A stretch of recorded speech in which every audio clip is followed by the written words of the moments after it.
మా నాన్నగారు చిన్నప్పుడు ఒక కథ చెప్పేవాడు.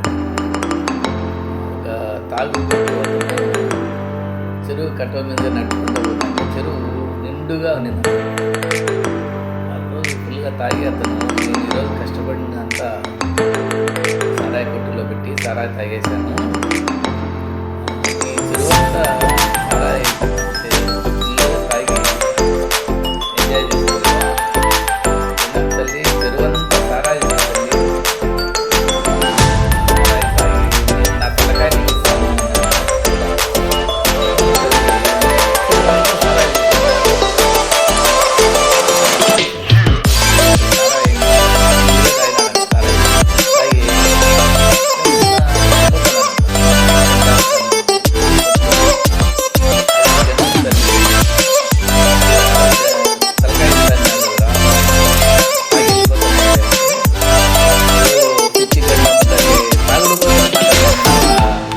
అన్నాడంట.